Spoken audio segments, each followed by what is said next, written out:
কাঁঠালের বিচি এভাবে করলে 5 মিনিটেই সাদা ধবধবে হয়ে যাবে। বন্ধুরা আসুন কিভাবে করি দেখতে থাকুন। আসসালামু আলাইকুম বন্ধুরা, লাইলা কিচেন টুয়েলে আপনাদের সবাইকে স্বাগতম।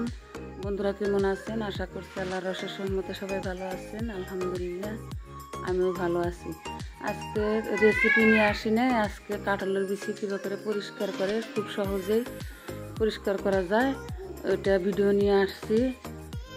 এখানে আমি ওই যে কাঁঠালের বিচিটা ফাটাইছিল, খালি উপর দিয়ে একটা একটা করে উপরে থেকে টান দিলে আর কি চোষাটা ছিলে যায়। আর চোষাটা না ছিলে গেলে দিয়ে মুখের সামনে ধরলে চোষাটা ছিলে যাবে। এখন কাঁঠালের বিচিটা আমার ছিলানো হয়ে গেছে, এখন পানির মধ্যে ভিজিয়ে রাখবো। লেবুর কোনো প্রয়োজনীয় হবে না, 5 মিনিটেই সাদা ধবধবে করতে পারবেন। 5 মিনিট আমি ভিজিয়ে রাখলাম। এখানে ভিজিয়ে না রাখলেও করা যায় খুব সহজে শিলনোড়ায়। এখানে আমি শিলনোড়ার মধ্যে দিয়ে দিলাম কয়েকটা বিচি দিয়ে। এখন আর কি ঘষা দিব হাত দিয়ে, হাত আকলা আকলা করে ধরবো আর কি, হাতটা চিবি দিয়ে ধরবো না। এভাবে করে কয়েকটা ঘষা দিলে চকচকে হয়ে যাবে, সাদা ধবধবে হয়ে যাবে, খুব সহজেই করা যায়। লেবুর চেয়ে এটা দিয়ে খুব সহজেই হয়ে যায়, লেবু দিয়ে করার চাই। একটু পানি দিয়ে দিলাম, এই যে কালো রুমটা বের হয়ে যেতেছে, কষটাও বের হয়ে যেতেছে আর কি। আমাদের খাওয়ার সময় তো নাল চোষাটা মুখে দিলে তো ভালো লাগবে না, মুখে দিলে ওই জন্যে সাদা ধবধবে হলে আর কি দেখতেও ভালো লাগে, খেতেও ভালো লাগে।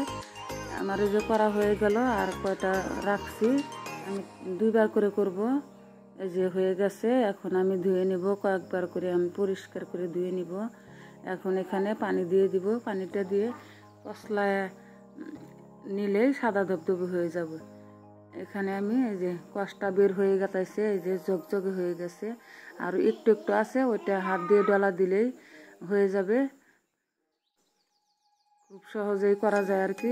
ধুয়ে নিতেছি, কষটাও বেরিয়ে গেল, চোষাটাও বেরিয়ে গেল, জগজগে হয়ে গেল। লাল চোষাটা থাকলে তো ভালো দেখা যায় না। তৈরি হয়ে গেল বন্ধুরা আমার বিচিতে চোষা ছাড়ানো। ভিডিওটা যদি ভালো লাগে চ্যানেলটা সাবস্ক্রাইব করে পাশে থাকবেন, লাইক কমেন্ট শেয়ার করবেন। পরবর্তী ভিডিও আসার আগে পর্যন্ত ভালো থাকবেন, সুস্থ থাকবেন।